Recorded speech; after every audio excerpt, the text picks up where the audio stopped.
Bienvenidos y bienvenidas todas las asistentes a este segundo encuentro de experiencia de usuario organizado por la Escuela de Diseño de la UTEM.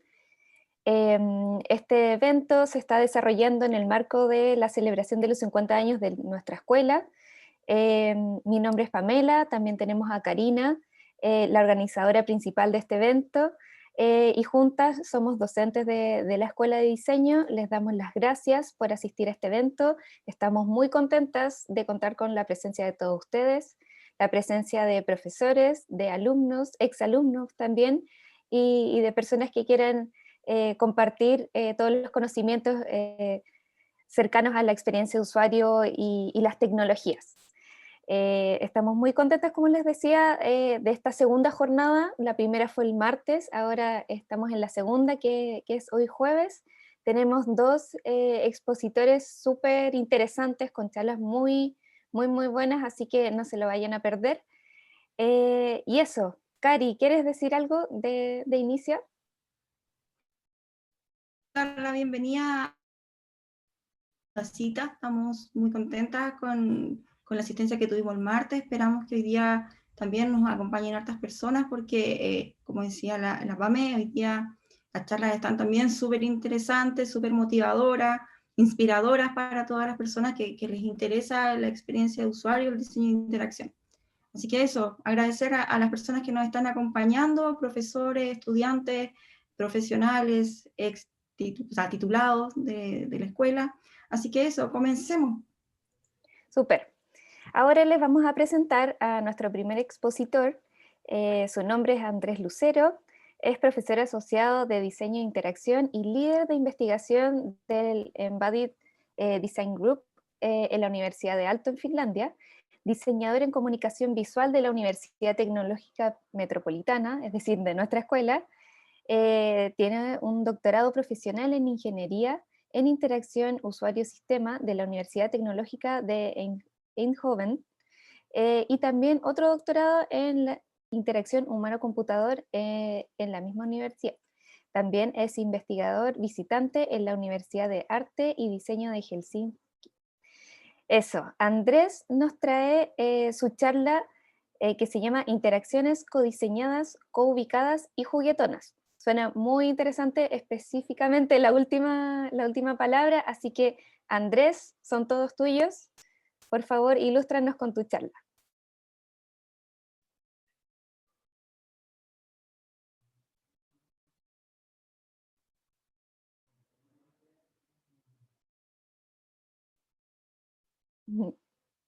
Andrés, ¿estás Y listo? aquí estoy, se me desapareció mi...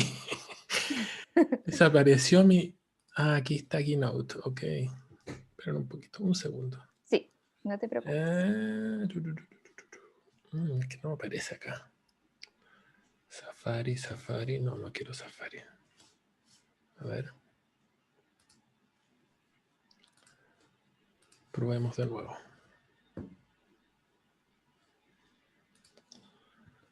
Probemos de nuevo, ahí está. Chuta, se me está yendo en collera la tecnología. Ya, súper. Ven ahí. Pero ahora me quedo. Espera un poco. Tengo que sacar la lista de participantes. Espera un poco. Chun, chun, chun, chun.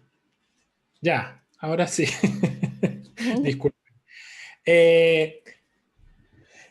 Bueno, primero que nada, muchas gracias a Karina y a Pamela por invitarme a dar esta charla. Mi nombre es Andrés Lucero. Yo trabajo en Aalto University en Finlandia. Yo soy exalumno de UTEM, pero yo ya llevo como 20 años fuera de Chile. Y nos acordábamos con Karina que cuando yo partí de Chile, yo empecé estaba haciendo el primer doctorado en Holanda, pero también estaba haciendo un curso de usabilidad con Felipe Muñoz, que lo veo que está aquí presente, y quien él fue, bueno, una parte importante, digamos, de que ese curso se hiciera. Entonces Karina fue fue una de mis primeras alumnas virtuales, digamos, mientras yo estaba en Holanda y estaba en Chile. Debe haber sido el año 2003, 2004, por ahí. Entonces, gracias por la invitación. Y yo lo que les voy a contar ahora es un poco lo que yo he estado haciendo los últimos 18 años fuera de Chile. Entonces el tema, ven ahí el título, usted dice interacciones codiseñadas, co-ubicadas y juguetonas. Como este es un encuentro de experiencia de usuario, voy a tratar de pasar rápidamente hacia el tema final, que es el de las experiencias juguetonas, porque es el que tiene más relación con experiencias de usuario. Empecemos. Entonces, primero voy a hablar un poco sobre interacciones co-ubicadas móviles. ¿Y de qué estamos hablando en este caso? Estamos hablando de situaciones como esta. Puede que uno esté, por supuesto, estamos hablando de situaciones no relacionadas con el coronavirus, digamos. Y por supuesto, el coronavirus seguramente va a impactar mucho nuestras formas de comunicarnos. Ya este es un claro ejemplo de lo que está haciendo la tecnología, de cómo puede apoyar la tecnología a conectarnos, digamos, en este tipo de presentaciones. Pero si pensamos en los teléfonos móviles, los celulares fueron creados para un uso personal. Si estuviéramos co-ubicados en una misma sala de clase o en un mismo espacio, yo daría el ejemplo de que, bueno, yo no puedo ir a tomar el teléfono de Karina o de Pamela y empezar a revisar sus contactos, o sus mensajes, o sus fotos, o sus correos. El teléfono es un objeto, digamos, de uso personal. Pero hay situaciones como esta, en que uno puede estar en un café o en un bar y uno quiere empezar, por ejemplo, a compartir fotos. Y claro, uno puede tener, por ejemplo, un computador portátil, un laptop, y alguien puede abrir su laptop y empezar a compartir fotos. Pero lo que sí la mayoría de nosotros tenemos en nuestros bolsillos son teléfonos móviles, celulares. Entonces nosotros empezamos a pensar, bueno, ¿qué ocurriría si en estas situaciones donde queremos compartir información, en vez de pensar en esta información o en usar el teléfono de forma personal, pasáramos de un uso personal e individual de los teléfonos móviles hacia experiencias compartidas multiusuario? Pero una pregunta clave con este tipo de investigación es, bueno, ¿está la gente realmente dispuesta a compartir sus teléfonos personales e involucrarse en estas interacciones colaborativas? Todos tenemos a un amigo manos de hacha. Piensen en un teléfono, un iPhone, no sé cuánto estarán costando en Chile, pero haciendo la conversión deben ser entre $500,000 y $1,000,000. Es harta plata. Y claro, entregarle el teléfono nuevo a ese amigo manos de hacha, que uno le puede echar una bebida encima, una cerveza, o que lo puede romper. Hay varias preguntas ahí sobre cómo este teléfono es tan precioso, digamos, y tan personal. Si es que la gente realmente va a estar dispuesta a, ok, toma, ahí está mi teléfono y puedes interactuar con él. Y bueno, aquí yo siempre voy a dejar algunas publicaciones, digamos, que hemos estado escribiendo con mis colegas a través de los años. Y este trabajo en particular lo empecé a desarrollar después de mi doctorado, yo me vine para acá a Finlandia y me puse a trabajar en Nokia. Nokia Investigación. Y este trabajo fue desarrollado mientras estaba en Nokia. Entonces, lo que les voy a hablar un poco, si se fijan un poco en el título, yo hablaba de interacciones codiseñadas. Entonces, este es el approach, el enfoque, digamos, que yo le he dado a todo mi trabajo en estos últimos años. Y este approach de codiseño viene de un interés en cómo gente común y corriente, gente del día a día, puede convertirse en participantes activos al diseñar nuevas tecnologías. Esa es la idea principal. Entonces yo les voy a hablar sobre 3 distintos métodos que he ocupado. Primero, sondas culturales, después workshops de codiseño y tercero, evaluaciones de prototipos. Empecemos con las sondas culturales. Pero antes de hablar de las ondas culturales, tengo solamente un slide, una diapo, digamos, sobre el codiseño. Sobre el codiseño y sobre un método que yo generé durante mi doctorado, que se llama los Dialogue Labs. Se puede traducir como laboratorios del diálogo. Y lo que busca los Dialogue Labs es facilitar participación mediante eventos destinados a inspirar a gente al diseñar y andamiar ideación colaborativa. Aquí un concepto clave es el tema del andamiaje, digamos, de generar las condiciones, generar el espacio, digamos, para que la gente pueda ponerse a codiseñar junto a diseñadores, junto a investigadores, pero por sobre todo gente que son expertos en el entorno para el cual uno está diseñando. Entonces, en estos Dialogue Labs lo que entregan es una forma estructurada de generar ideas a través de una secuencia de actividades de codiseño. Y esto es lo que ven ustedes un poco ahí en esa foto. Y esto nuevamente lo publicamos en un journal de codiseño el año 2012. Entonces, si les interesa entrar un poquito más en temas de codiseño, les recomiendo que se metan, que revisen esa publicación y ahí van a poder entender un poquito más en qué consiste este approach del codiseño. Como dije en un principio, yo tenía 3 temas. Este tema del codiseño lo condensé. Esto es todo lo que voy a decir sobre codiseño. Ahora voy a empezar a hablar en la práctica de cómo hicimos este tema del codiseño.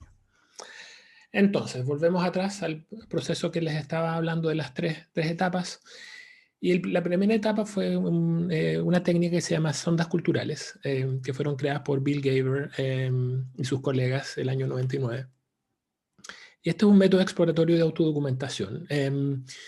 Si ustedes trabajan en experiencias de usuario, estoy seguro que están familiarizados con, por ejemplo, pedirle a personas que completen diarios, digamos, donde van rellenando actividades, digamos, y compartiendo información con los diseñadores o con los investigadores para informar, digamos, sus procesos de diseño. Y esto es lo que hacen las sondas culturales. Entonces, en este caso, la sonda que usamos consistía en un teléfono que ven ahí en la foto, con una cámara, y el diario que es el que ven ustedes atrás. Teníamos 14 participantes finlandeses e internacionales, habían 10 hombres, 4 mujeres, ven las edades ahí, y tenían distintas, variadas necesidades de socializar y de comunicarse. Y la tarea que les dimos fue que trabajaran con las sondas por una semana. Y esto, bueno, hemos publicado hemos hecho una serie de publicaciones respecto a las ondas culturales, pero esta en particular, digamos, habla sobre el proceso que les estoy hablando, que les voy a hablar ahora. Entonces, de estas ondas culturales, obtuvimos aproximadamente 1.300 fotos de estos 14 participantes. Son casi 100 fotos por participante. Entonces nosotros lo que hicimos fue que analizamos toda esta información. Es mucha información, muchas fotos, mucho texto, habían audios, había video, era mucha información que había que analizar. Y yo ahora les voy a mostrar simplemente una foto. Esta es una de las 1.300 fotos que obtuvimos. Entonces esta foto está un poco oscura, pero les voy a tratar de explicarle un poquito en qué consistía. Esta foto que ven acá, antes de esta foto había aproximadamente 15 fotos. Esto es parte de una larga secuencia de fotos. Y después de esta habían como 10 fotos más. Entonces, todas estas fotos nos mostraban un día en la vida de uno de estos participantes. Entonces, estos eran 3 amigos que estudiaban en Finlandia, en la ciudad de Tampere. Y ellos fueron a la universidad y después de terminar la universidad decidieron, oye, ¿por qué no nos vamos a mi casa? La casa del participante que está tomando la foto. Y se juntaron y empezaron a cocinar juntos y empezaron a, bueno, cocinaron, comieron. Lo que ven ustedes aquí en esta foto es que todavía hay botellas y hay unas tazas, digamos, porque acaban de terminar de comer. Y después de almorzar, digamos, ellos decidieron, oye, ¿qué pasa si nos ponemos a compartir videos de YouTube? Veamos videos de YouTube. Riámonos un rato viendo videos de YouTube. Ok.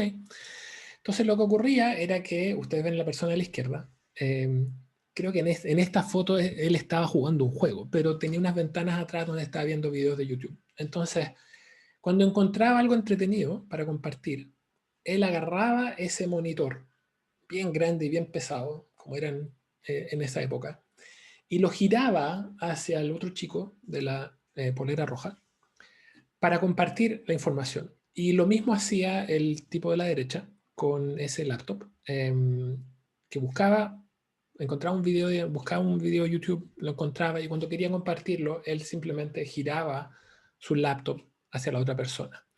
Entonces lo que nos dimos cuenta con esto es, ok, ellos tenían una forma muy flexible, digamos, de pasar de navegación privada a compartir información a través de, usando este monitor y este laptop. Entonces nos pusimos a pensar, bueno, ¿y qué ocurriría si en vez de usar esos laptops y ese desktop, qué ocurriría si lo reemplazáramos eso por teléfonos móviles? ¿Qué ocurriría si generáramos una red de pantallas de teléfonos para aumentar grandes superficies? Por ejemplo, mesas, pero también podrían ser paredes. Entonces empezamos a pensar en una red de dispositivos personales que apoye estas interacciones sociales y espaciales entre usuarios co-ubicados. Entonces lo que estoy tratando de ilustrar con esto es que de estas 1300 fotos de las ondas culturales, esta fue la imagen que de alguna forma inspiró una línea de investigación que ha seguido por más de 10 años, digamos. Y vuelvo a recalcar, digamos, que sobre todo cuando estamos hablando de tecnología, cuando estamos hablando de empresas de tecnología, cuando estamos hablando de, qué sé yo, de Apple, cuando estamos hablando de Google, claro, por supuesto que a mí se me podría haber ocurrido, digamos, yo como el investigador y diseñador, digamos, en Nokia, a mí se me podría haber ocurrido hacer algo así. Pero lo que estoy tratando de ilustrar con esto es que para nosotros era súper importante, en vez de asumir lo que nosotros como usuarios de teléfonos móviles creemos que estos estudiantes les gustaría hacer, las cosas que les gustaría hacer con la tecnología, nosotros fuimos a hacer un trabajo casi etnográfico, digamos, para tratar de entender, bueno, cómo es que usan las tecnologías, bueno, en ese momento, digamos, este estudio fue hecho hace unos 10 años. Entonces, no asumir, digamos, que uno por ser usuarios de tecnología o tener un teléfono móvil, eso nos hace inmediatamente expertos en el uso de esa tecnología. Esa fue la primera etapa. Yo les conté que habían 3 etapas. La segunda etapa fueron estos workshops de codiseño. Y aquí lo que hicimos fue que invitamos a 5 participantes del estudio de las ondas culturales, además de 3 investigadores. Y la idea fue invitarlos a discutir los resultados de las ondas con los participantes. Lo que buscábamos con eso era de alguna forma validar el análisis que habíamos hecho nosotros. Es decir, nuevamente, estaba toda esta información, nosotros hicimos una preselección e hicimos un preanálisis de esto, pero queríamos presentarle esta información de vuelta a algunos participantes para que ellos nos dijeran, sí, en realidad este análisis que hicieron ustedes me representa a mí como uno de los usuarios, una de las personas que entregamos esta información. Entonces, para nosotros es súper importante no solamente usar esa información y quedarnos nosotros con lo que sacamos en limpio, sino que presentar de vuelta esta información para que nuevamente ellos nos dieran feedback, digamos, de si es que el análisis que habíamos hecho y los hallazgos que teníamos de nuestra investigación, si es que realmente les hacían sentido a ellos, digamos. Y luego lo que hicimos fue que les presentamos a los participantes 2 demos tecnológicas que mostraban las posibilidades de esta plataforma de interacciones sociales y espaciales. Entonces lo que ustedes ven acá, yo no sé si ustedes, y lamentablemente no les puedo ver la cara, digamos. Yo no sé si alguno de ustedes conoce el juego Simon, que es un juego de principio de los 80. Y era como una plataforma, una consola circular, que tenía 4 botones y era un juego, digamos, y que tocaba una secuencia. Entonces habían 4 botones, los 4 botones de distintos colores, y había un botón rojo, por ejemplo, y tenía una luz, y esta consola, digamos, emitía un sonido y uno tenía que apretar ese botón. Y después seguía y uno tenía que apretar el botón. Y esta secuencia va cada vez más rápido. Uno al final siempre termina perdiendo porque la secuencia es muy larga y es muy rápida. Entonces este es un juego que no se podía ganar. Es como el Tetris. Nunca se puede ganar. Entonces nosotros dijimos, bueno, pero ¿qué ocurre si en vez de ocupar esta como consola física si pudiéramos distribuir estos 4 botones en estos 4 participantes. Y eso es lo que ustedes ven ahí en la mesa.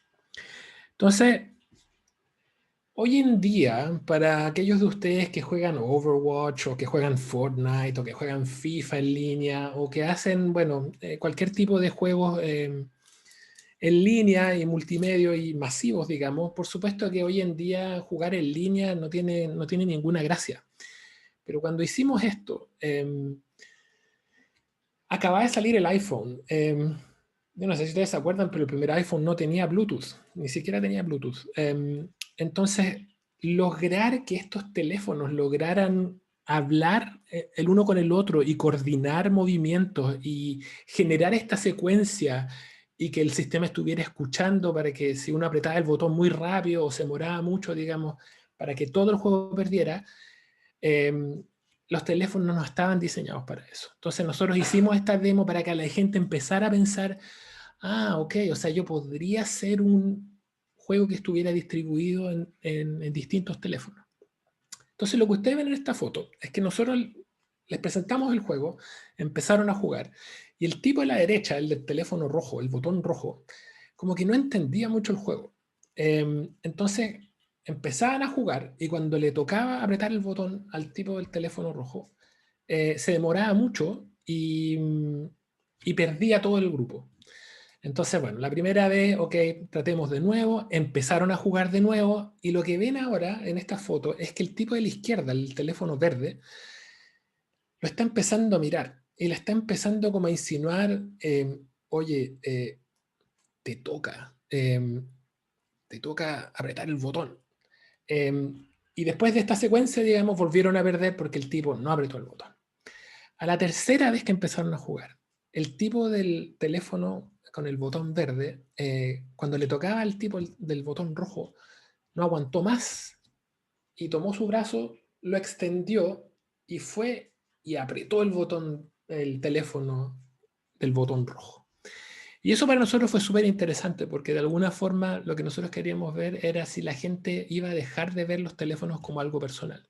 Uno casi podría generar un territorio en torno a cada uno de estos 4 teléfonos y esta demostración, digamos, de alguna forma como que nos dio esperanza de que efectivamente la gente puede dejar de ver estos teléfonos como algo personal, algo territorial, como que realmente los pueden compartir.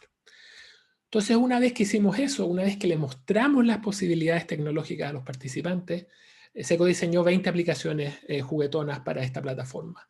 Entonces, nuevamente, lo que quiero volver a recalcar con este tema del approach de codiseño es que sí, yo soy un diseñador en comunicación visual. Sí, yo hice un doctorado en diseño de interacción. Sí, yo tengo las herramientas para poder crear este tipo de interacciones sin mucha ayuda de usuario.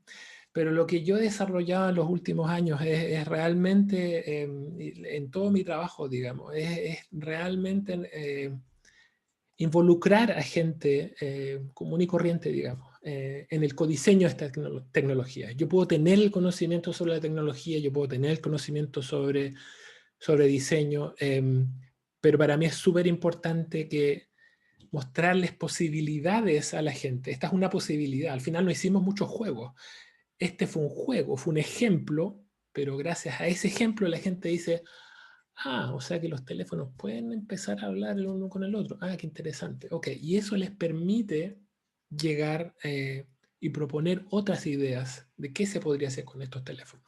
Entonces, cuando yo hablaba del andamiaje, esto es parte del andamiaje, esta idea de lograr mostrarle posibilidades a los participantes para que ellos puedan pensar en nuevas ideas en términos de interacción. Y luego pasamos ya a la tercera etapa, que son estas evaluaciones de prototipo.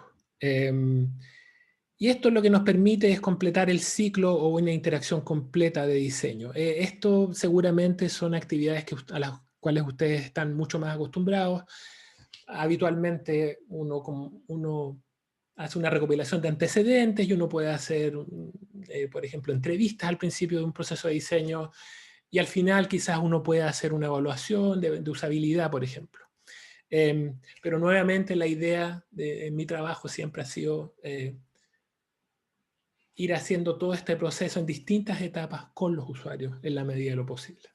Entonces, esta evaluación de prototipos nos permitieron, por un lado, completar el ciclo o una interacción completa de diseño mediante las ondas culturales, los workshops de codiseño y la evaluación de prototipos, pero también nos permitieron informar el proceso de diseño de la plataforma que estábamos desarrollando.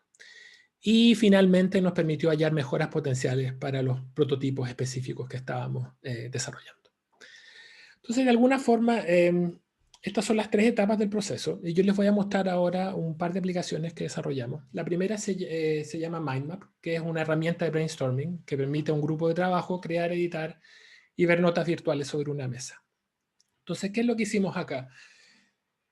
Con estos 3 teléfonos generamos un espacio virtual, y este espacio virtual, ustedes ven que esos 2 teléfonos están conectados. Entonces yo, por ejemplo, en este caso, uno al dar vuelta el teléfono, yo podía borrar una nota, usando el touch de las pantallas, digamos, uno podía generar texto.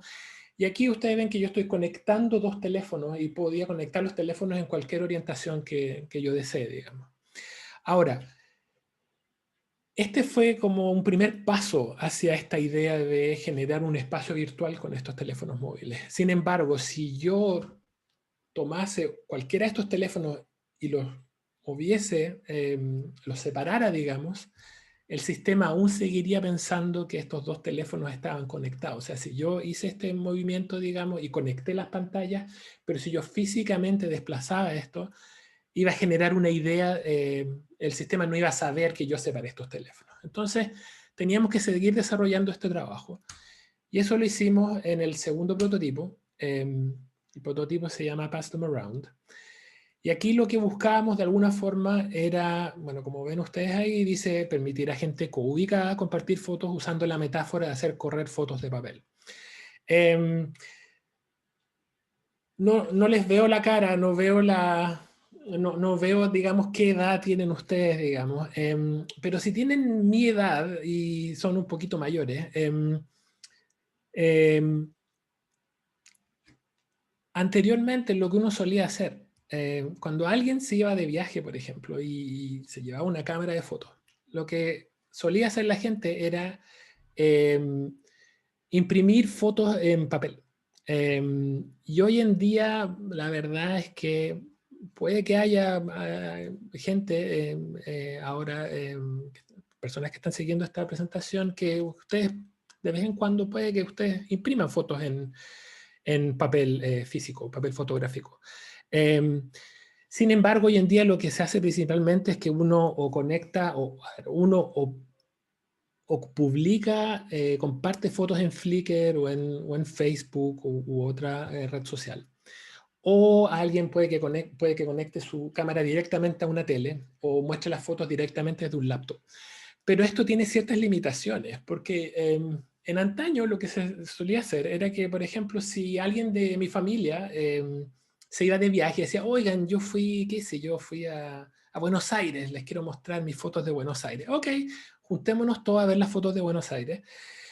Había una interacción muy rica que ocurría ahí en el living, digamos, estamos hablando de un entorno familiar, digamos, tíos, primos, qué sé yo, abuelos. Entonces lo que ocurría ahí era que uno tenía las fotos físicas y uno las empezaba a pasar una a una, y se generaban muchas interacciones sociales muy ricas ahí. Por ejemplo, 2 primos favoritos podían generar un grupo, un subgrupo, digamos, y empezaban a ver las fotos entre 2. Cuando empezaban a pasar las fotos, puede ser que, qué sé yo, la abuelita o alguna otra persona, digamos, quería ver las fotos con más detención. Entonces se generaba una interacción donde alguien decía, oye, por favor, empiecen a pasar las fotos más rápido, qué sé yo. Bueno, hoy en día eso ya no pasa mucho. Entonces lo que queríamos hacer con este prototipo era de alguna forma retomar esa riqueza, digamos, de interacciones sociales cuando uno está en forma coubicada, y usar los teléfonos como soporte para presentar estas fotos. Entonces aquí ustedes lo que ven es que, claro, si yo quiero ver una foto en más detalle, claro, uno puede hacer zoom in, uno puede hacer zoom, qué sé yo, pero uno también podría conectar 4 teléfonos para que se viera una foto más grande.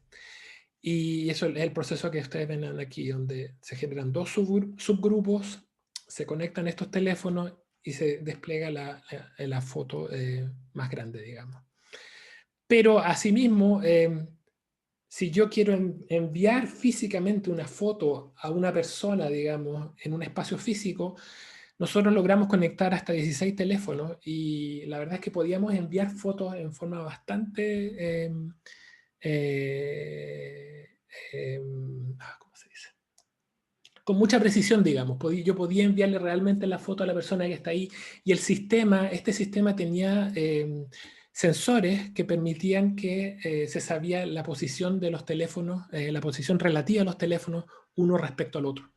Por lo tanto, si yo cambiaba dos teléfonos de posición, el sistema se actualizaría y sabría que, ok, estos dos teléfonos cambiaron de posición. ¿Qué es lo que ocurriría en el mundo real? Si yo le quiero entregar algo a alguien, yo se lo entrego, digamos, y si está frente a mí, esa persona lo va a tomar. Si la persona se mueve hacia otro lado, yo se lo tengo que entregar al otro lado. Entonces, de alguna forma, esto replicaba, digamos, lo que ocurre en el mundo real. Entonces, aquí teníamos ya un sistema que funcionaba y que lograba replicar un poco este tema de la interacción en el mundo real. Pero este tercer prototipo, en los prototipos anteriores, la verdad es que los habíamos testeado en entornos de laboratorio. Entonces había mucho control sobre la información, sobre el entorno, pero la riqueza de los celulares es que uno los ocupa en cualquier parte. O sea, desde el baño hasta el estadio de fútbol, digamos, cuando uno iba al estadio, cuando uno podía ir a espacios amplios, digamos, masivos. O un concierto, por ejemplo. Entonces, con este prototipo lo que tratamos de hacer fue de estudiar el uso de estas tecnologías en un entorno más realista. Entonces, esta aplicación Movicomics permite que un grupo de gente que ubica pueda crear y editar paneles de cómics en un lugar interior público. Y esto lo testeamos en un bar en Finlandia un día viernes y un día jueves y un día viernes en la noche. Entonces había harta gente, digamos, y había 9 teléfonos, había 9 personas, habían pantallas públicas, entonces la gente sacaba fotos, anotaba estas fotos, hacía anotaciones sobre estas fotos y las publicaba en estas pantallas y nosotros hicimos un estudio de, bueno, qué es lo que se pone a hacer la gente, digamos, con este tipo de interacciones. Y eso es lo que, bueno, si quieren saber más de este proyecto y de los anteriores, ahí yo he ido dejando, digamos, algunas publicaciones que hemos publicado otra vez en los últimos años.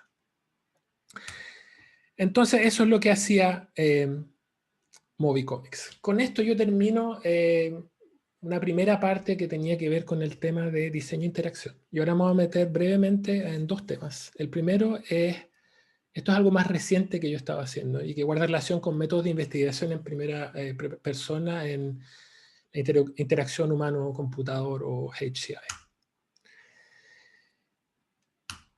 Y esto guarda relación con un proyecto que yo desarrollé a través de varios años, que se llama Viviendo sin un teléfono móvil. Entonces el contexto de esto es que yo, bueno, cuando estaba en Chile, antes de irme a Holanda, yo estaba al borde del burnout.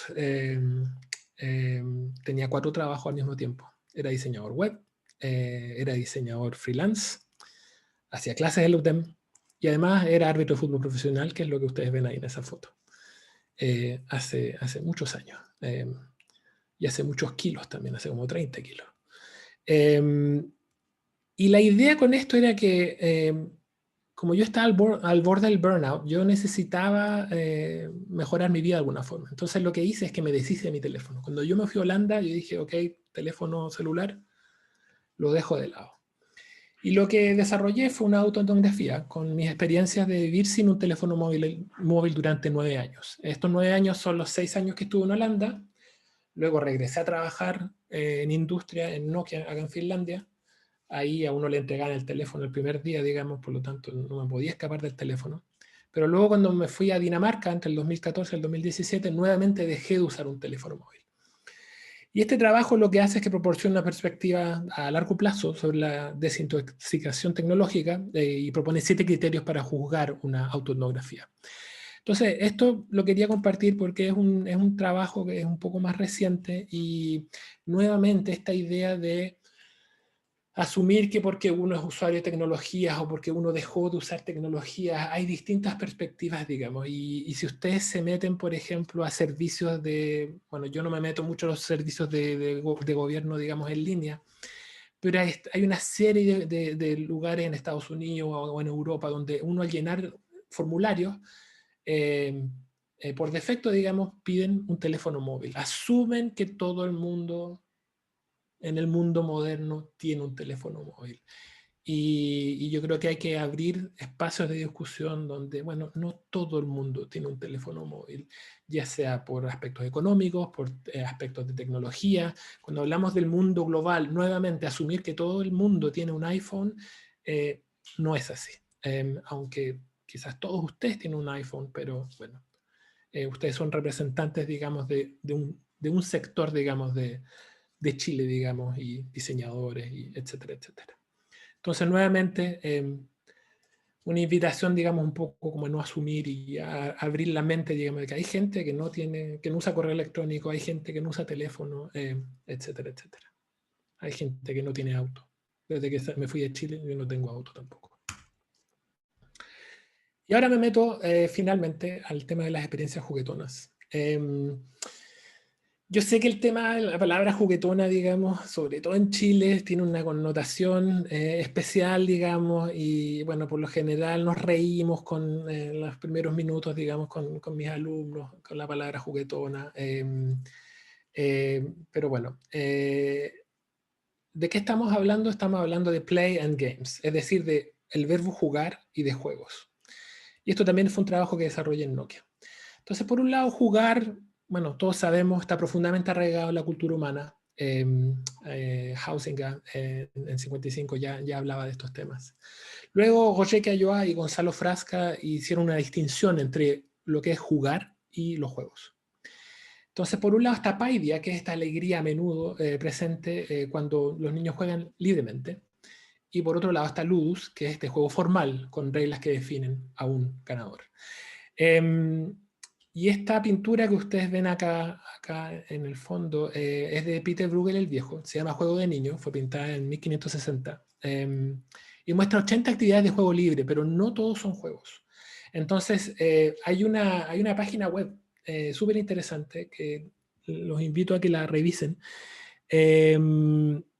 donde si uno se posa, digamos, con el puntero del mouse sobre cada uno de estos grupos, de estas acciones, estas actividades que están ocurriendo, a uno le indica cómo se llamaba ese juego y si es que existe todavía hoy en día o no. Es súper interesante y nuevamente los invito a que la visiten. Bueno, no ahora, pero después.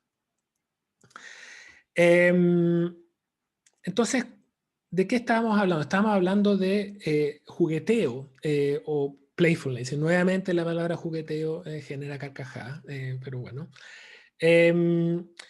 Este trabajo, la verdad, para traducirlo al castellano, lo que hicimos fue que yo contacté expertos en juegos de España, de Latinoamérica también, y la verdad es que esta fue la traducción, digamos, que estos expertos que desarrollamos en conjunto, digamos, que en el fondo es jugueteo, es la frase o es la expresión que funcionaría mejor, digamos, para explicar qué es lo que es playfulness. Entonces, playfulness es un estado de ánimo en vez de una acción.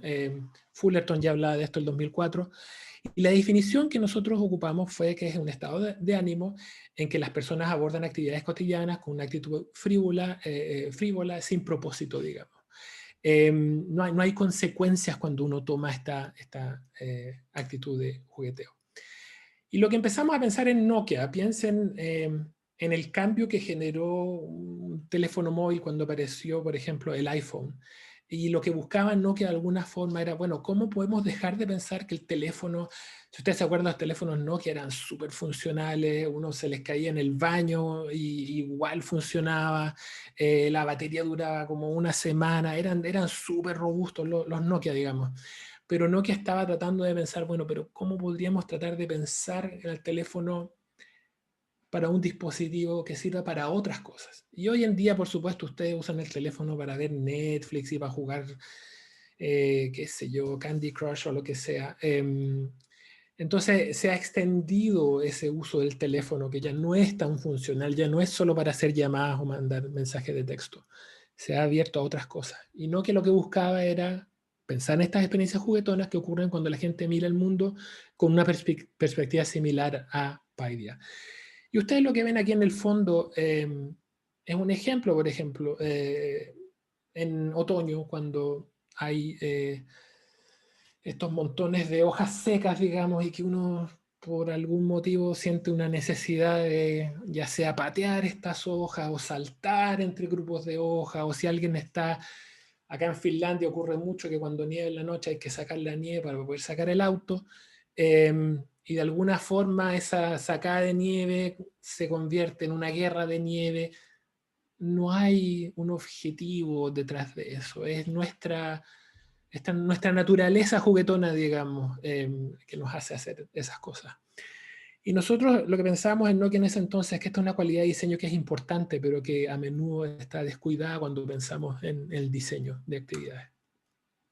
Entonces yo ahora lo que les voy a mostrar rápidamente son, empezamos a pensar sobre experiencias juguetonas, Plex, Playful Experiences, donde tratamos de ver el rol del jugueteo al crear una experiencia. Esto se basó en un trabajo que primero Costello y Edmonds habían hecho un Pleasure Framework, donde ellos lo usaron para evaluar interfaces juguetonas placenteras en arte interactivo. Y mis colegas Korhonen, Arrasvori y Montola lo que hicieron fue que extendieron este Pleasure Framework hacia el Plex Framework de 22 categorías, que cubre experiencias placenteras y de juego, pero también emociones, elementos de juego y razones por las que la gente juega. Entonces lo que ellos hicieron fue que hicieron estudios de videojuegos y del uso cotidiano de dispositivos. Y lo que ustedes ven aquí a la derecha es este Plex Framework, el framework de las experiencias juguetonas. Son 22 categorías, es harto texto. No se supone que ustedes lean ese texto, es solamente para que lo vean como referencia, pero es mucha información para digerir. Entonces, cuando uno quiere ocupar este framework para actividades de diseño, hicimos distintas cosas. Primero hicimos workshops donde tratamos de diseñar para el jugueteo más allá de los videojuegos. Generamos estos Plex cards, que son los que ven aquí en esta foto a la izquierda, para comunicar las categorías de Plex. Entonces, en vez de presentar las 22 categorías y que la gente se pase una hora tratando de entender, bueno, cuál es la relación entre estas categorías, al usar estas tarjetas, este juego, digamos, de tarjetas, las personas se ponían a diseñar, uno le daba un problema de diseño, un contexto específico, y ocupaba las tarjetas para empezar a diseñar. Estas tarjetas están disponibles en varios idiomas, las hemos traducido bueno, está en inglés, pero las hemos traducido al castellano, a francés, al portugués, polaco creo que también. Y ustedes las pueden encontrar en línea, en forma gratuita, las pueden bajar, las imprimen y las pueden usar. También hemos hecho trabajos con design patterns, donde hemos trabajado con pares de causas-consecuencias, donde la ocurrencia de un patrón dado en el diseño de interacción.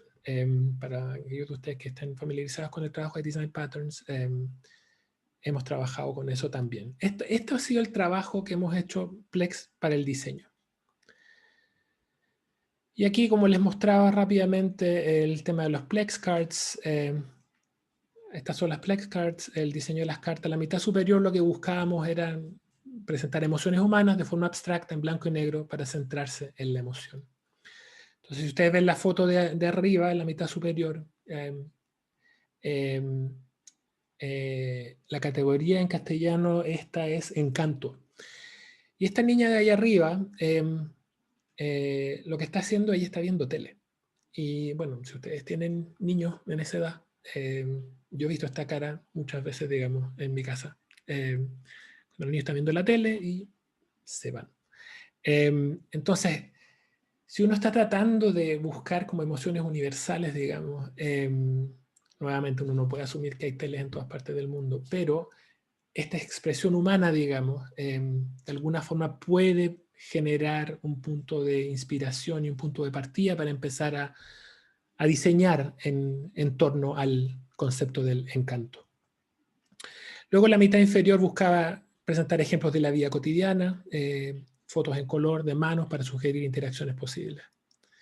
Y hay 22 tarjetas, pero también hay 2 tarjetas adicionales que explican 2 técnicas. Una que es Plex Brainstorming, que es un poco como jugar póker con las tarjetas. Y la otra es Plex Scenario, que hay una plantilla, digamos, donde se desarrolla una idea. Y eso también lo pueden encontrar en el link que estaba en la página anterior. Entonces hemos hecho trabajo de Plex para el diseño, pero también hemos hecho trabajo de Plex para la evaluación. Hicimos 3 estudios interrelacionados. Primero hicimos una evaluación de expertos. Entonces, habían 2 juegos. El de arriba se llama Snow, el de abajo se llama Veggie.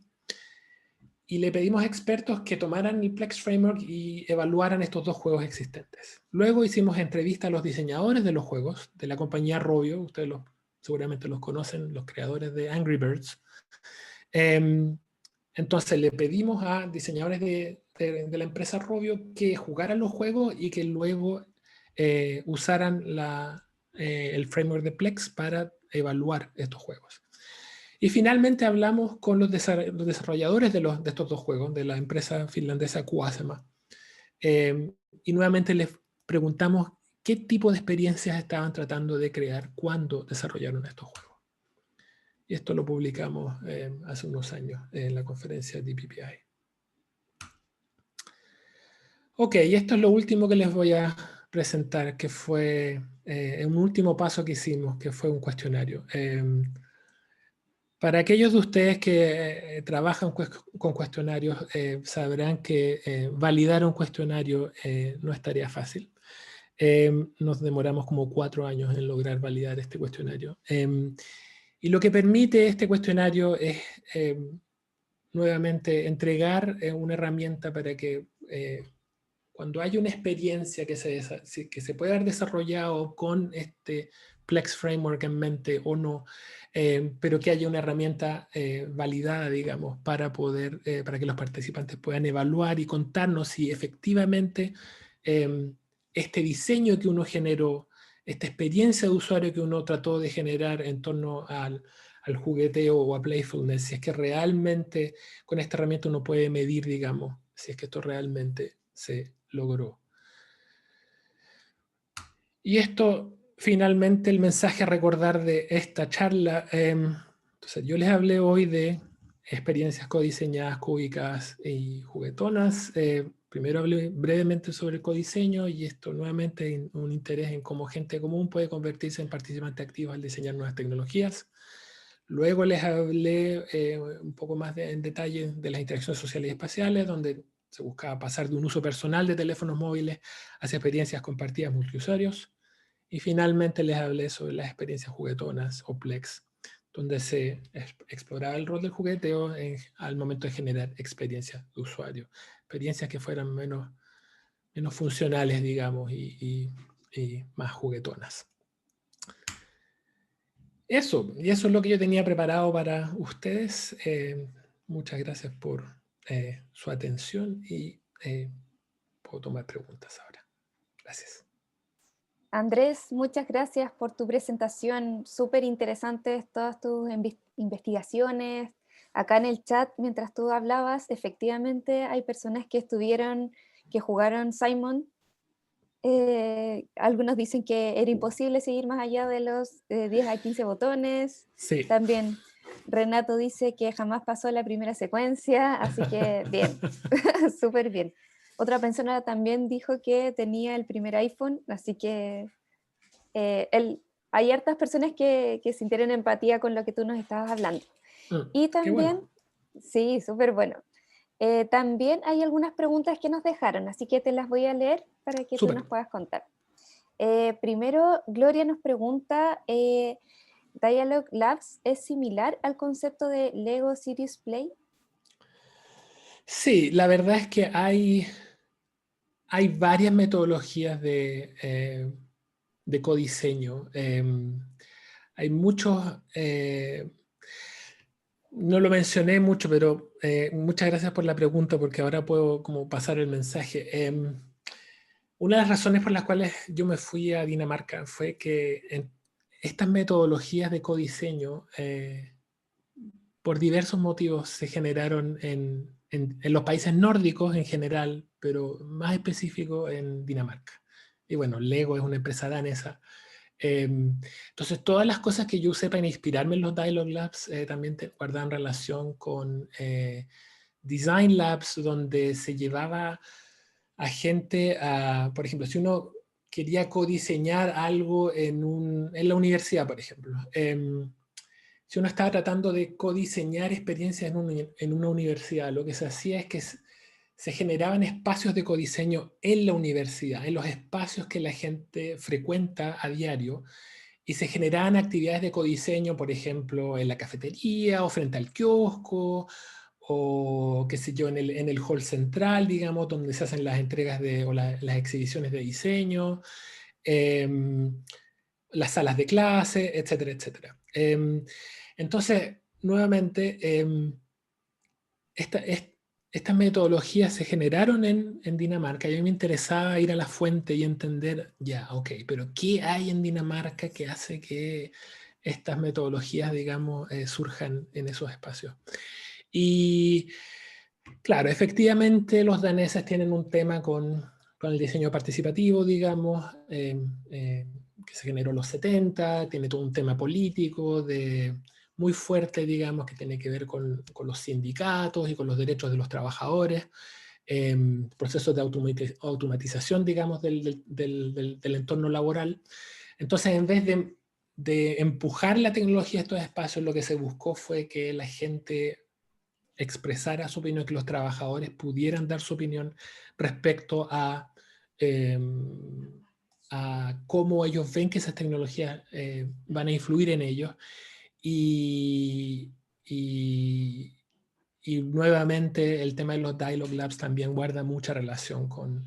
Entonces, no solamente con el ejemplo del Lego, digamos, pero en general con todo lo que ocurre con el diseño escandinavo, el diseño participativo y en particular el diseño en Dinamarca.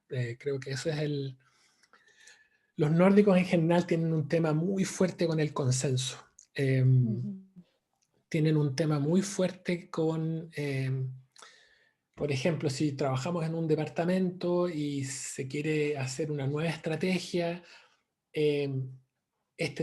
lo que se haría en Dinamarca es que no solamente se le preguntaría a los profesores, sino que se le preguntaría a los profesores, a los alumnos, a los funcionarios, a cualquier persona que vaya a ser potencialmente afectada por lo que uno va a diseñar o lo que uno va a generar.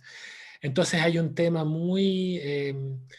es muy poco jerárquico, digamos, es muy participativo, se escuchan todas las voces y lo que se busca con el tema del consenso es que la cosa como que decante y como que caiga por su propio peso. Esto genera, se dilatan los procesos bastante porque nadie corta el queque, como se dice en Chile. Pero claro, entonces culturalmente es una visión muy distinta a lo que, por ejemplo, podamos estar acostumbrados nosotros en Chile. Eso. Entiendo, muchas gracias. Tenemos otra pregunta. A ver, dice, de Gabriel, ¿cuál es el número óptimo de participantes para codiseñar y cuánto tiempo duró la sesión, las que tú hiciste quizás? Ya, muy buena pregunta, Gabriel. Muchas gracias, porque me permite hablar un poquito más sobre el tema. A ver, un tema que para mí era súper importante con los Dialogue Labs y que ahí hay diferencias con las otras metodologías, es que los Dialogue Labs cada sesión dura 2 horas. Y la idea de estas 2 horas es que uno puede contactar a participantes y uno puede pedirles a expertos que hoy, por favor, necesito que vengan y me ayuden a codiseñar estos espacios. Piensen en un hospital. Yo puedo ir al hospital a generar este espacio de codiseño, o puedo traer a doctores, auxiliares, enfermeros, gente de la limpieza, cualquier persona que pueda ser afectada por este diseño que uno va a generar. Si uno piensa en el tiempo que la gente le puede como destinar a uno en el contexto de un proyecto, en mi experiencia 2 horas es como el límite, digamos, si uno piensa que esa persona puede que tenga que llegar a un lugar, viajar al lugar, estar 2 horas con uno y luego regresar al lugar de trabajo o algo así. Entonces, en 2 horas hay que sacarle el jugo, digamos, a lo que uno hace, digamos, y de alguna forma lo que buscaba esta metodología es una estructura de 15 minutos, son 8 etapas de 15 minutos, y en esos 15 minutos hay un objetivo muy preciso.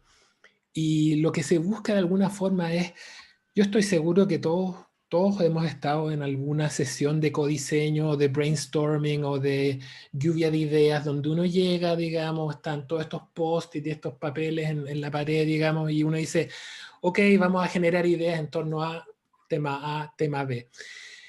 Pero luego uno se puede pasar 1 hora, 2 horas, 3 horas, se puede pasar todo el día y con harta gente. Pero llevar luego qué se hace con todos esos papeles que se generaron es problemático, digamos. Entonces, la metodología de los Dialogue Labs incluye también la documentación de las ideas. Y no solo eso, sino que también antes de irse la gente da una sugerencia de cuál, según su opinión, cuál es la idea o las ideas que tienen mayor potencial de las que se generaron en esa sesión. Entonces, no es solamente ir a conversar y generar ideas, también es documentación de ideas y también se vota por las ideas. Entonces, al final, la persona que esté a cargo de este proceso o el grupo que esté a cargo del proceso, después de 2 horas tiene una idea un poco más clara ok, de las 17 ideas que se conversaron, la verdad es que parece que estas 3 son las que generan más consenso y aquí no hay como votos más importantes. Nuevamente, la idea es que todo el mundo tenga voz y todo el mundo pueda dar su opinión, digamos, al momento de diseñar. Entonces la pregunta era cuántos participantes y cuánto dura. Dura 2 horas. Participantes, yo lo he hecho entre 2 a 16 personas. Idealmente creo que 8 es un buen número. No he tratado con más de 16 personas porque no se ha dado la oportunidad, digamos, pero creo que se podría hacer. La metodología también implica que uno tiene que preparar actividades y preparar materiales y preparar espacios. Entonces ahí lo que ustedes ven en la foto a la izquierda, que es la parte del codiseño, nosotros usamos Lego, usamos Playmobil, usamos dibujos, usamos fotos. Hay gente que a veces tenemos una caja con un sombrero, una bufanda, una chaqueta, una espada y le pedimos a la gente que actúe ideas. Y eso es un tema que, bueno, puede que muchos de nosotros, digamos, nos sentamos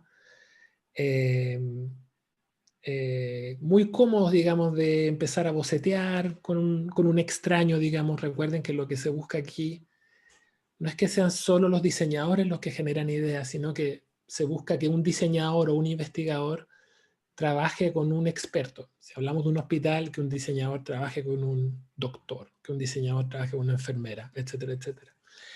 Entonces, cuando uno está trabajando con una persona que está recién conociendo, en un entorno al que no está acostumbrado, hay que dar distintas oportunidades, distintos puntos de entrada al proceso de diseño, porque aunque la mayoría de nosotros seamos diseñadores, quizás no todos nos sentimos cómodos de ponernos a bocetear con un extraño así, ok, a bocetear. Entonces hay gente que se siente más cómoda actuando ciertas ideas, que se conoce como body storming. En vez de brainstorming, brainstorming con el cuerpo. Entonces hay una serie de ideas, digamos, que se encajan en este tema de los Dialogue Labs. Pero bueno, creo que si revisan el paper, ahí el artículo pueden entender un poco más. Es difícil explicarlo, digamos, en tan poco tiempo. Súper. Andrés, ahora tenemos más preguntas. Tenemos una de Miguel que nos dice: Andrés, agradecer tu exposición, sin duda nos invita a explorar más allá. Pregunta: ¿cómo ves tú la relación entre el tiempo destinado a las actividades de codiseño e investigación con usuarios versus lo que se propone hoy en día en los marcos de trabajo ágiles? ¿qué te parece? Queda un pedacito de la pregunta. ¿Ya? ¿Qué te parece que en algunos casos se reste tiempo a la investigación por reducir los tiempos de desarrollo para una pronta liberación a los usuarios de las funcionalidades? Ya. Bueno, de alguna forma, este tema de los Dialogue Labs incorpora métodos ágiles. Los procesos de codiseño originales generados en Dinamarca son procesos de semanas o meses. Y de alguna forma esto, nuevamente, pensando en disponer del tiempo de la gente, digamos, pero también que si uno trabaja en la industria, digamos, los plazos son mucho más cortos, digamos. Yo en investigación, mi doctorado fue 4 años, y yo tenía 4 años para, bueno, ese era mi plazo, digamos. Cuando estamos hablando en industria, el plazo puede que sea de una semana, puede que sea de un día. Entonces, de alguna forma, ¿cómo poder... aquí hay un tema de escalas, digamos, hay un tema de, bueno, si tengo un mes, ¿qué es lo que puedo hacer? Si tengo una semana, ¿qué es lo que puedo hacer? Y a mí me han preguntado que, bueno, por ejemplo, el tema de las ondas culturales. Las ondas culturales toman tiempo en prepararlas, digamos. Una semana en prepararlas, una semana en desplegarlas y una semana en analizar los datos, digamos. Se puede hacer en 3 semanas, se puede hacer en 3 semanas. En mi doctorado yo lo hice en 6 meses. Era la primera vez que lo hacía, no tenía experiencia, pero ahora ya he corrido estudios de sondas culturales 10 veces, con cientos de participantes, entonces de alguna forma he podido encontrar, digamos, atajos sin comprometer, digamos, la calidad de los datos que estoy recopilando. Pero nuevamente debo confesar, digamos, que yo trabajo en investigación, entonces yo tengo distintos sombreros en distintos momentos. En algún momento tengo mi sombrero de profe, en otro momento de diseñador, en otro momento de investigador. Pero hace mucho tiempo, digamos, que yo no trabajo, he trabajado en industria, digamos, en Nokia, por ejemplo, también estuve en Philips en investigación un año en Holanda, porque a mí me interesa mucho ese tema de mantener un pie en temas académicos y mantener el otro pie en industria. Y cada 6 años más o menos me cambio de uno a otro porque me interesa tener como esa relación con el mundo real. Ahora, ¿por qué hago el mundo real? Porque el mundo de investigación en industria tampoco es el mundo real, digamos. Es decir, claro, algunas de las cosas que yo diseñé puede que hayan llegado al mercado, pero nuevamente los plazos, los, el financiamiento de las actividades, la escala del trabajo que se está haciendo. O sea, claro, cuando Nokia vendía billones de teléfonos, digamos, claro, hay plata y hay tiempo para hacer investigación. Pero si hay que abrocharse el cinturón y hay que sacar cosas al mercado y acortar plazos, digamos, hay que saber, digamos, adaptarse a eso. Y nuevamente, de alguna forma, el Dialogue Labs buscaba acortar los plazos y buscar métodos un poco más ágiles de involucrar el codiseño. Espero haber contestado la pregunta, digamos. Gracias, Andrés. Ya estamos un poquito justos de tiempo. Quedan 2 preguntas en el chat, así que solo si puedes, Andrés, contéstalas tú mismo desde el chat para no quitarle tiempo a nuestra segunda expositora. Ya. Y te damos las gracias por tu charla súper ilustrativa. Muchas gracias por todos los consejos, tu vivencia. Así que eso, estamos todos muy felices de tenerte acá y muchas gracias. Muchas gracias por invitarme y voy a contestar las preguntas en el chat. Gracias. Y muchas gracias, Andrés. Se nota que hay harto interés en tu trabajo, en lo que has hecho, tu investigación. Bueno, nos alcanzamos a preguntar sobre tu parte también docente. Así que muchas gracias nuevamente. Gracias a ustedes. Bueno, ahora continuamos con nuestra segunda invitada. Les cuento que nuestra segunda invitada entonces es diseñadora también de nuestra escuela, diseñadora en comunicación visual, es emprendedora creadora de Recetadoc y Pichanga. Actualmente es Product Lead para Salud en Continuo. Antes fue subgerente de UX en Viajes Falabella, despegar.com. Voy a presentar entonces a Macarena Araya con su exposición sobre los diseñadores brillantes que piensan como artistas, product managers. Hola Macarena. Hola, ¿qué tal a todos? Acá, Maca. Bueno, muchas gracias por la invitación. Voy a intentar sacar la playa para que se vea un poco más de seriedad en esto. Un segundo, ahora sí. Bueno, hola a todos. Hace mucho tiempo que no veía algunas caras. Si pueden prender la cámara sería mucho mejor para saber cuándo lo estoy aburriendo. Mi charla en realidad es algo que he estado dándole vueltas en el último tiempo y tiene que ver con el tema de la brillantez en el diseño. Sobre todo los diseñadores tendemos a tratar de buscar ese estado máximo que nos diferencia a los demás porque somos súper competitivos y queremos ser los mejores, algo muy de ego de diseñador. Y bueno, quizás algunos no me conocen, exalumna de la UTEM, quizás me pueden conocer por algo que he diseñado. Y aquí es donde pasamos por la parte incómoda, donde tengo que decirles por qué sé de lo que voy a hablar. Quizás lo ayudé a encontrar alguna pichanga con la aplicación de Pichanga por allá por el 2014. O quizás los he ayudado a cargar la VIP en las líneas 3 y 6 del metro. O quizás les vendí un viaje cuando estuvimos en Viaje Falabella / Despegar. Pero igual que yo me imagino que igual hay estudiantes acá, como muchos de algunos, también partí en la escuela, por ahí por el 2008, en la 201, la sección 1, con este señor, que a lo mejor algunos de ustedes reconocen, don Mario Quiros.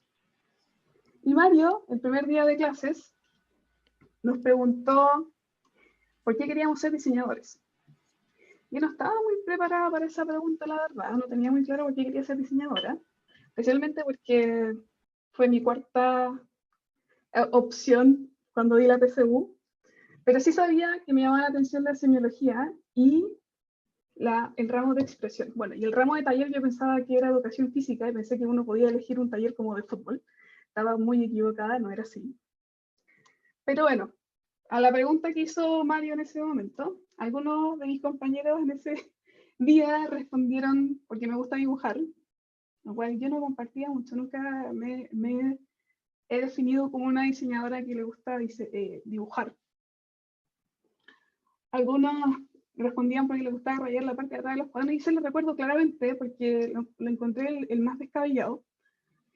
Y otra persona muy perdida que decía que era porque no le gustaban las matemáticas.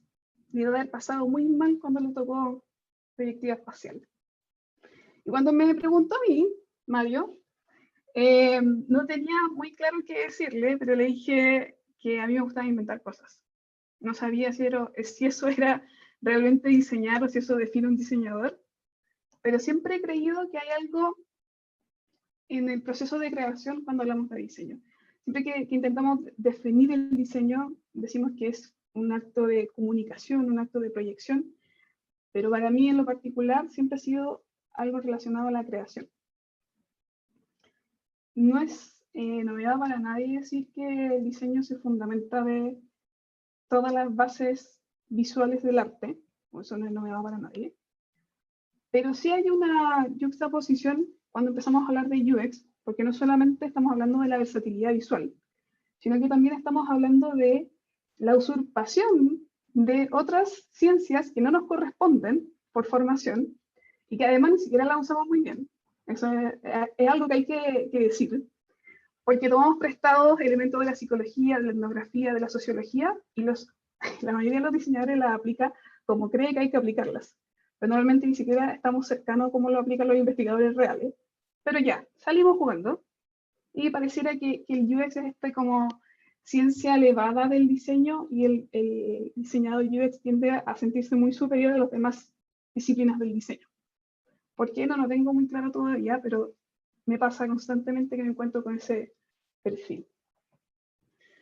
Y me pasó en realidad porque últimamente he estado revisando muchos currículums, porque en continuo estábamos contratando, Y no sé por qué está esta sensación de que el diseñador UX es muy superior, esta sensación de superioridad que ya venía desde el diseñador normal y el diseñador UX como que se ve mucho más. Me preguntaba si realmente la disciplina de UX es la disciplina creadora más transgresora. No lo tengo tan claro. Y empecé a tratar de recordar un poco cuál es la diferencia en escala de creación de las disciplinas creadoras. Por ejemplo, cuando hablamos de arte. Desde el mensaje comunicativo nosotros sabemos que el arte es una expresión que el artista no espera que sea 100% entendida, como no es su fin, ¿cierto? Pero el diseñador sí tiene la misión de que esa expresión tiene que ser útil, porque si no deja de ser diseño, si no hay utilidad entre medio.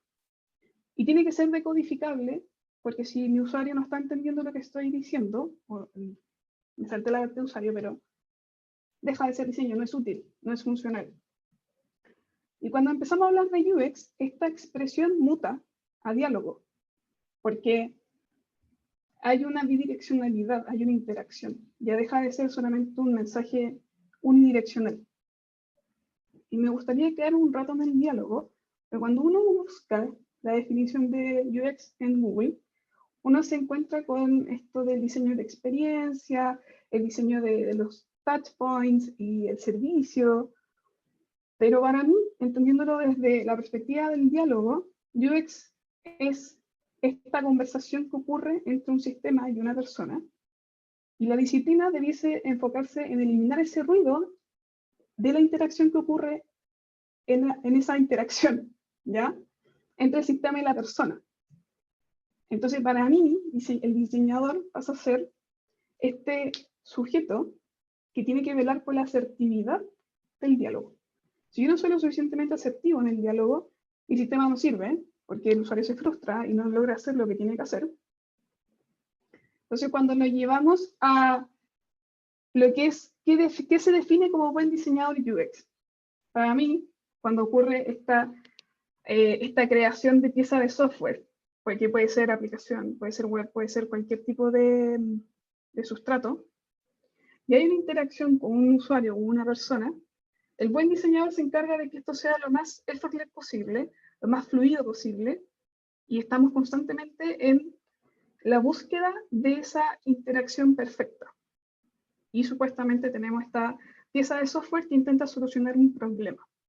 Hasta aquí todo bien. Como si necesito saber o mejorar mi calidad de insights, acumulo más metodología. Si necesito ser más preciso visualmente, aumento mi habilidad de versatilidad visual y voy siendo un mejor diseñador a medida que colecciono más metodologías, o eso es lo que al menos yo veo de la práctica misma.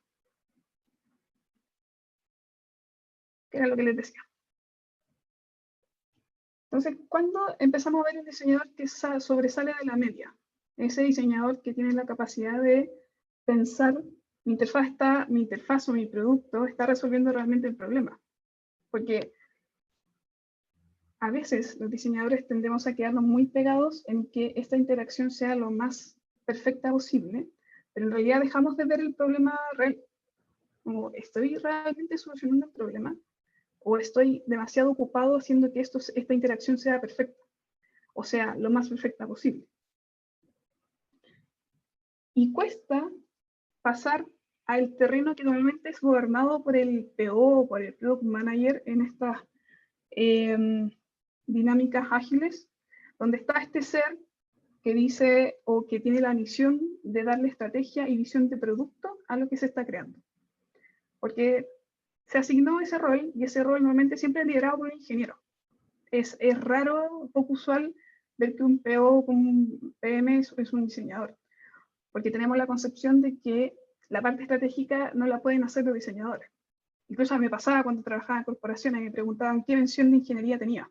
Nadie me creía que era diseñadora, porque yo pensaba, supuestamente, o era capaz de generar análisis, y eso no es algo que los diseñadores, al menos cuando recién salimos, somos capaces de hacer. Especialmente si pasamos casi un año completo con Mario Quiro jugando con papel volantín. ¿Lo entenderán, cierto? Entonces, cuando pasamos a este terreno de tener la capacidad de reobservar la problemática, de poder decir, quizás si miro el problema desde otro punto de vista, estamos hablando del terreno del desarrollo de producto, donde no solamente me estoy quedando en la interacción entre el botón y el input, ¿ya? Y ahí es donde yo empiezo a detectar como esta brillantez que le quise denominar. Por ejemplo, un ejemplo práctico. Cuando hablamos del problema de transferir dinero entre personas, tenemos un software, ya una aplicación, donde una persona desde el banco A puede enviar dinero a la persona del banco B, ¿ya? Y yo me aseguro, como diseñador UX, que esta interacción sea lo más entendible posible. Sí. Mejora continua, estoy constantemente con sprints, estoy trabajando codo a codo con el equipo de desarrollo, estoy dando entregables, bla, bla, bla, y sigue esta maquinita de generación de assets gráficos, de insights, de metodología. Y entra en una rueda infinita de mejoramiento de producto. Pero a lo mejor hay un diseñador sobre la media que se cuestiona, oye, pero ¿qué pasa con ese usuario que no tiene cuenta bancaria? Si la problemática original era transferir dinero entre personas, y tengo un grupo de personas que a lo mejor es importante, que no tiene banco, ¿cómo lo hago? O sea, ¿está mi solución abordando la problemática o le está dando solución a una porción del universo completo? Hay algo. No todos son capaces de hacer esa concientización, por así decirlo, pero hay algunos que llegan a ese tipo de pensamiento. El que piensa al nivel de producto sería capaz de decirse, necesito un banco para transferir plata. ¿Necesito ser un banco para hacerlo? Hay otra forma que me permita transferir plata sin necesidad de ser un banco, ser una entidad financiera.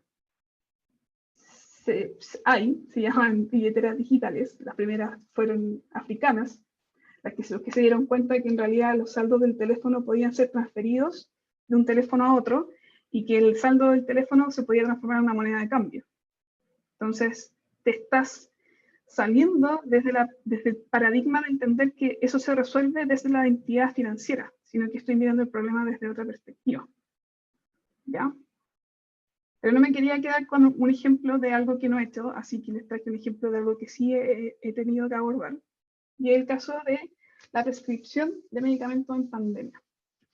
Con el aumento de la telemedicina durante el COVID, muchos profesionales de la salud han tenido que enfrentar esta situación de cómo prescribir medicamentos, porque psiquiatras, nutriólogos, ¿qué otro profesional?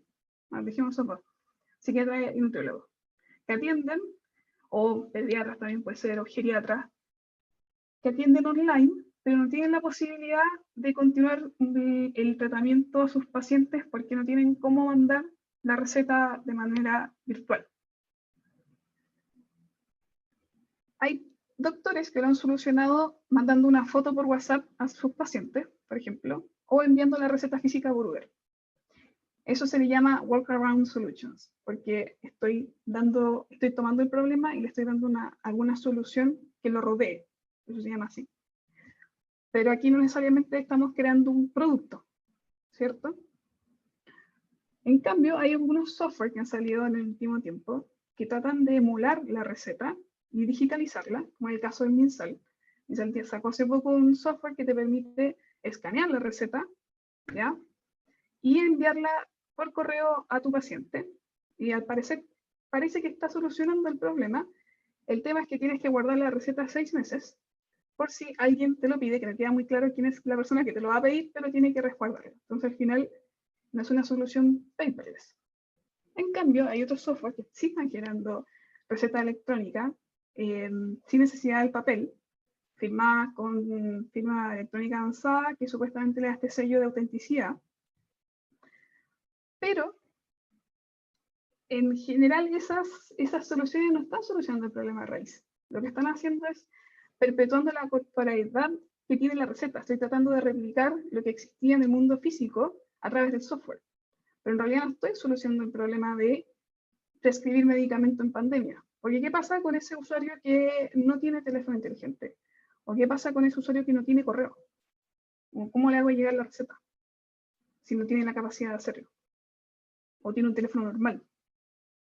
Entonces, nos empezamos a plantear cómo podíamos solucionarlo mirando el problema desde otra perspectiva. Y eso se le llama pensamiento de producto. ¿O qué pasaba si le enviábamos un CMS para que fuera a la farmacia? Entonces, esto ya no tiene que ver ni siquiera con la pantalla misma, ni siquiera estamos hablando de una interfaz, sino que cómo aplicando observación y ver cómo se resuelve el problema de manera casera o desde alta tecnología, como los software que les acabo de mencionar, cómo encontramos esa solución que trata de abordar a todo el universo de personas, a todo el universo de usuarios. Esto es lo que recibe el paciente en RecetaDoc. Una de las cosas que podría recibir. Un mensaje de texto que dice que tiene una receta, Psiquimédica es la consulta con la que estamos piloteando, y tiene una URL con el ID único de la receta. Esa persona, sin necesidad de tener un teléfono inteligente, le llega el mensaje de texto, se acerca a la farmacia más cercana y le dice, hola, mira, ahí tengo algo. Los otros software lo que intentan es emular el mismo proceso con el que hoy día tú tienes una receta, que es acarrear la receta física y llevarla tú a la farmacia, pero se siente antinatural porque el farmacéutico no está acostumbrado a recibir una receta en un teléfono digital, o 100% digital, o intentan imprimirla, pero saben que al ser digital se pueden imprimir más recetas, entonces el farmacéutico como que ya, no tengo ganas de venderte porque probablemente va a hacer malversación de esa receta. Entonces con este link, el farmacéutico entra y se cumplen todas las necesidades que una receta debe cubrir. Una receta es un documento que te permite identificar quién te escribió, identificar que la persona que prescribe la prescribió, eso se hace a través de la firma electrónica avanzada, identificar para quién es el medicamento y si el medicamento es controlado o no. Pero para hacer todas esas cosas no es necesario replicar la receta completa. Solo necesitas una manera de poder evidenciar que esa información está y que puede ser retenida.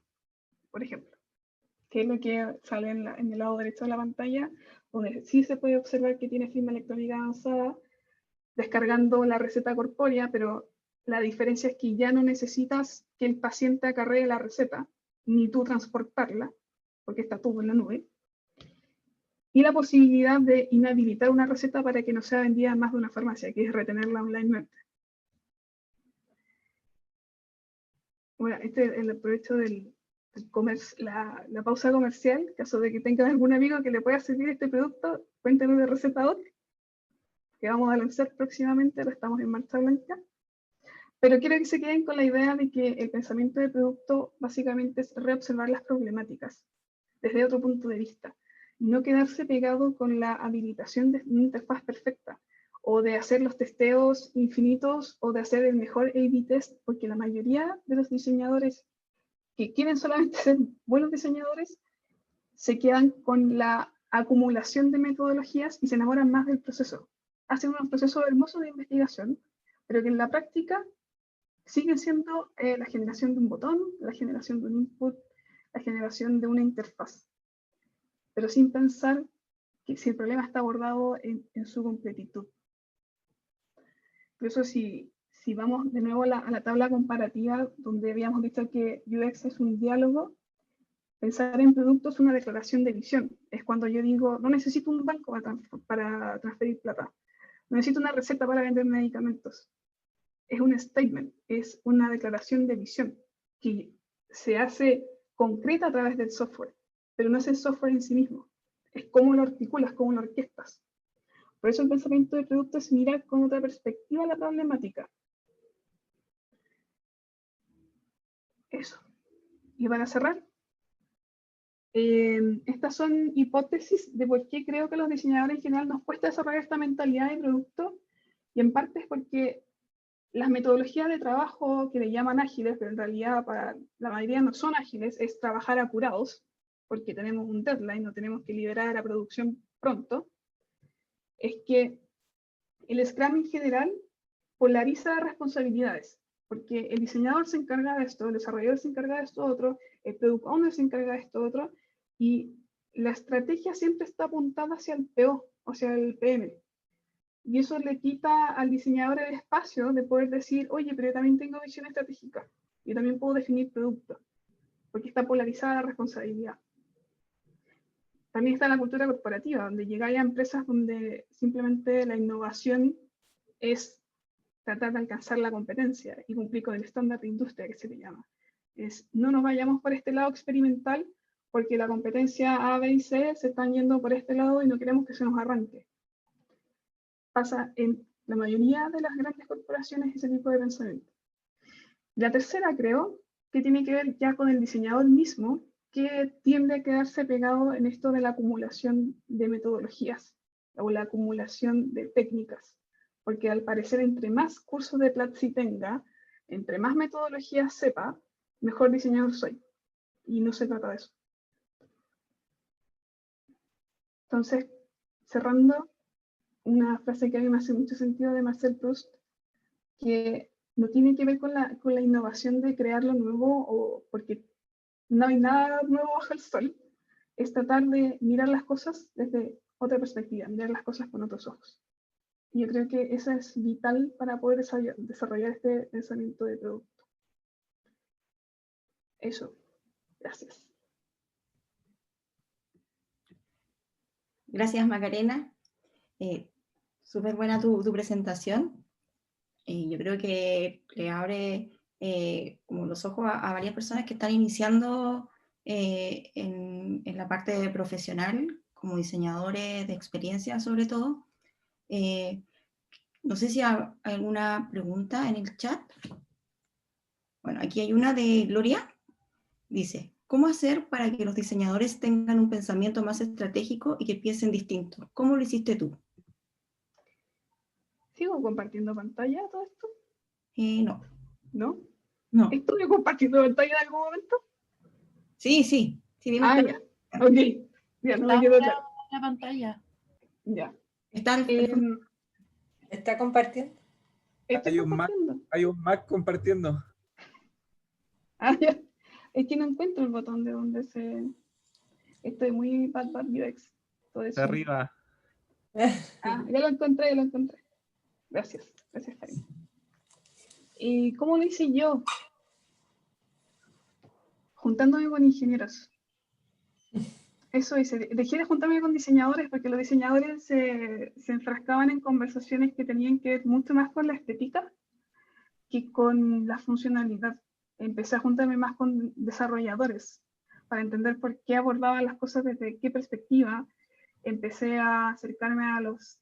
cuando estuve, por ejemplo, en corporación, estuve en Falabella, a entender cómo pensaban mis pares que eran POs y que eran ingenieros comerciales o ingenieros industriales, porque mi manera de abordar las cosas era muy distinta a la de ellos. No, ninguna era mejor que la otra, pero sí eran complementables. Y leer de negocios, porque un buen producto, si no tiene una lógica de negocio, está destinado al fracaso. Y lo tuve que aprender de la peor forma cuando emprendimos con Pichanga, levantamos un fondo corpo de 10 millones de pesos. No logramos que el proyecto funcionara ni que despegara. Quizá era muy chico, quizá no teníamos la experiencia necesaria, pero principalmente era porque no había un modelo de negocio claro. Y un producto sin un modelo de negocio no es sustentable en el tiempo. Queda como una experimentación, queda como una evidencia de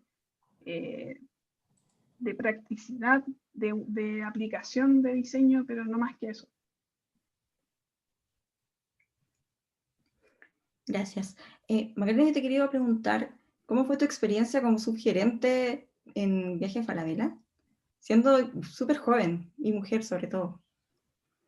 Sí, fue rudo. Porque Falabella, a pesar de ser una empresa súper grande y que también intenta hacer igualdad de género dentro de lo que se puede hacer en Chile, no es fácil, porque de partida yo a pesar de ser, ya sí, era mujer, era joven y además era diseñadora, entonces mi opinión en general siempre estaba supeditada que ya, pero igual no cacháis tanto, ¿cachai? Como, igual no sabéis usar Excel, igual solo sabéis usar Illustrator. Pero si llegas a entender un poco del lenguaje de negocio, empiezan a validar tu voz porque ves cosas que los demás no ven. O sea, no es malo no saber Excel, no es malo no saber de negocio porque te preguntas cosas que los demás intentan encontrar en la tabla de Excel. ¿Me explico? Tuve la suerte de encontrarme con un grupo humano súper bueno. Sin equipo uno no puede ascender en corporación, eso es obvio. Uno es el resultado de lo que hace tu equipo cuando uno tiene ese tipo de cargo ejecutivo. Tuve ojo en armar un equipo que funcionara a nivel de personalidades, no solamente de disciplina. Creo que eso es clave cuando uno tiene que construir equipo. Y a pesar de que sí ser mujer tiene sus aprensiones en la corporación, creo que no es determinante, no es imposible hacerlo, no se puede, pero normalmente uno se tiene que enmascarar en esa rigidez de que no te vean débil, porque si eres débil no tomas buenas decisiones. Entonces uno tiende un poco a imitar algunos aspectos que quizás son más validados dentro de ese tipo de empresa. Pero por algo no sigo ahí. Tenemos otra pregunta, Macarena, de Gabriel Torres. Dice, ¿cómo fue tu proceso de validarte desde el diseño ante stakeholders y gente del negocio y qué tips nos darías? Yo creo que es relevante que cuando uno habla en mesas de negocio, donde hay gerencia, gente que toma decisiones, no enfrascarse en lo que al diseñador le es relevante, que normalmente no tiene nada que ver con lo que se discute en las mesas de negocio. El diseñador de repente se queda pegado en cosas que a los demás no les interesa mucho, en cómo se ve, cómo funciona, etc.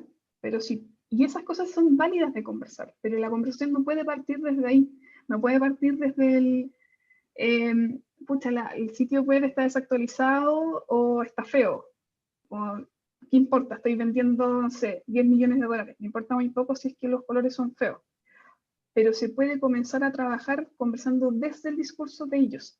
Por ejemplo, cuando intentábamos hacer iniciativas que involucraban más horas de diseño, siempre las vendíamos desde cuál era el impacto de negocio. ¿Cuánto creo yo que puedo mover la conversión, por ejemplo, de hoteles o de vuelos, haciendo este cambio que quizás es estético a tus ojos, pero creo que, y lo argumentáis siempre con algo del negocio, para que te den el pase. Es la mejor estrategia para poder hacer cambios visuales en cualquier tipo de producto. Si no está conectado a lo que mueve la aguja, es una frase muy de corporación, no vale la pena. Si no le pega directamente en el bolsillo a la empresa, como no vale la pena. Y los diseñadores tendemos a hablar de cosas que no necesariamente están conectadas con eso. Y esa es la mejor forma de validarte, entender el negocio. O si no entendís cómo se vende, ¿cómo pretendías hacer cambios en una interfaz que ya está vendiendo y que no se van a arriesgar a cambiarla porque tú piensas que hay algo malo? Creo que eso contesta la pregunta. Muchas gracias, Macarena.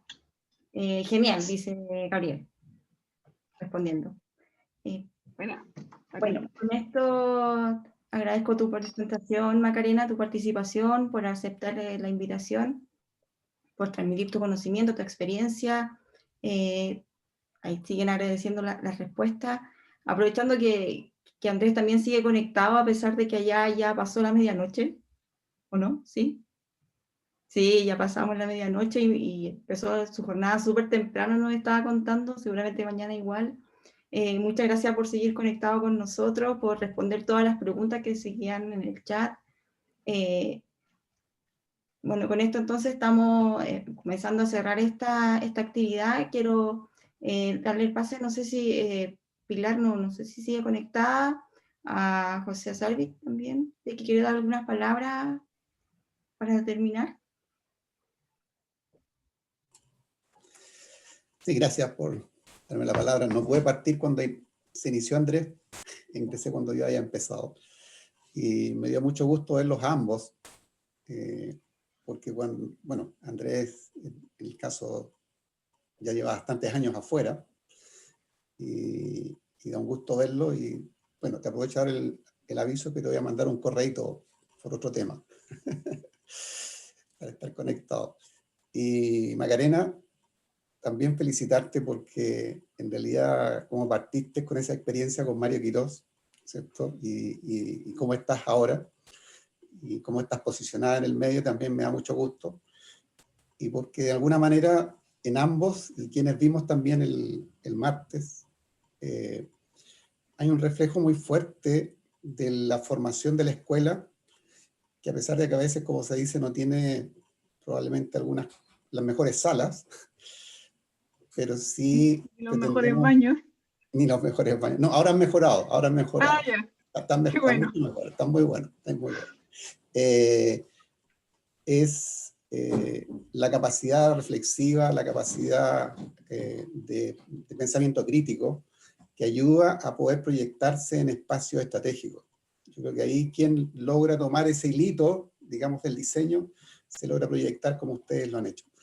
Así que, muy bien, me alegro mucho de verlos y cómo están posicionados y cómo se están planteando con sus discursos en torno al diseño. Gracias por su generosidad de compartir estas ideas, estas experiencias y el conocimiento que cada uno de ustedes ha ido acumulando a través del tiempo, a través de esta charla. Así que muchas gracias para ustedes.